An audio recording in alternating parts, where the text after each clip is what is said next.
It is 2016, and I'm sitting in front of a laptop, staring at the screen. It feels like I've been sitting here for ages. I turn around to look at the clock. It's 10:30 a.m. Damn, 6 more hours to go before I can get the hell out of here. I look around and I see several small cubicles, just like mine, all gray and dreary. And they remind me of how dull and boring my life has become. But this was the dream. I went to law school for 5 years, and now I've landed this amazing job at a corporate law firm. And I hate every minute of it. I don't want to tell my parents because they're both lawyers. And they're so happy and proud of me, and I don't want to break their hearts. At this moment, my boss walks in and reminds us that we should get our work done soon because the next week we're going on a company retreat to Thailand. It will be the first time that I'm leaving India and going abroad. The thought of going to Thailand gives me a spike of positive emotion. But I quickly realized that this is just going to be a short distraction before I'm back at the same cubicle. This was a very confusing period of my life. And since I couldn't talk to my parents or didn't want to talk to anyone else about it, I started looking for answers in books and on the internet. It was during this time I came across a book with a strange sounding name. It was called The Flinch. I didn't know what to make of it, but it seemed a small book. So I thought that it would be perfect to take with me on my holiday and read in Thailand. The next week, we arrive in Koh Samui. It's a beautiful island, really popular spot, especially among people who are on their honeymoon. The beauty of the place was breathtaking. Everyone was in a great mood. We ate sumptuous food, we drank exotic cocktails, and we played on the white, sandy beaches. But I couldn't really enjoy it.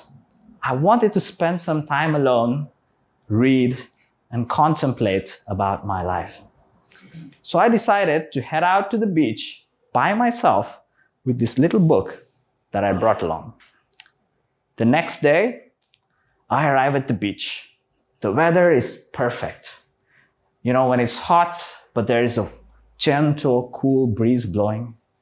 The ocean looks majestic in all its blue glory, and I can smell the salty seawater and the seaweed. I sit down on a beach chair and start reading as I hear the waves in the background going whoosh, whoosh, rhythmically. I then read a sentence in the book that hits me like a thunderbolt. And I quote, "Straight A student, straight to college, straight up the corporate ladder, straight to the suburbs. Damn, you have been scared straight." Soon as I read this, I realize that in my life, I've made all my decisions out of fear and not because I really wanted them. I chose law because coming from a family of lawyers, it was familiar, and everything else represented uncertainty and the unknown. I continue to read the book, and as the minutes roll by, I experience one aha moment after another. And then the author goes on to describe what he means by the flinch. And I'm eager to know, because it's a strange sounding title. He says the flinch is that instinctive fear response we have when we meet something that lies outside our comfort zone. And he believes that the entire course of our lives is determined by whether we face and go through that fear or whether we avoid and run away from it. As I read this, I know that all my life I have been running away from anything that makes me even slightly uncomfortable. For the next 2 days, I continue to read this book and mull over my life. The book slaps me across the face with cold, hard truths on every page. But there is another part of my brain which is not very satisfied, socially conditioned part of my brain. It pops up and says, but Dheemanth, everybody is doing the same thing. You know so many people who hate their jobs, but they're still doing it. What makes you think that you're something different? Just suck it up and continue. You're going to get used to it. I'm torn apart by these conflicting thoughts. On the last day of my retreat, I'm again at the beach by myself reading the book. And the author describes a scenario that completely shifts my perspective. He says, imagine you love playing football and you got a chance to play a game of football, but you're damn sure that you're going to lose that game of football. Would you still play it? I mean, why would you? You already know you're going to lose. What's the point? He says, well, you would play it because you know that if you really love football, the joy and the enjoyment comes in the process of playing the game and not due to the end result.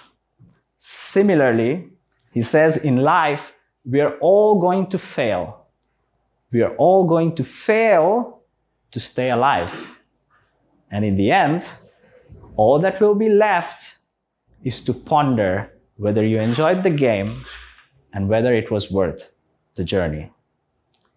The next day, we flew back to India. And 3 weeks later, I quit my job. Thank you. It was a very difficult decision. I had several long, hard conversations with my parents. Initially, they thought I was crazy and that Thailand did something to me. But then slowly they came around and became supportive of my decision. I then moved to Europe and went back to university, despite having done 5 years of law school, to study something completely different and to try and build the life that I really wanted. Because I knew that whatever happened, I'm sure that at least it will be worth the journey. Thank you.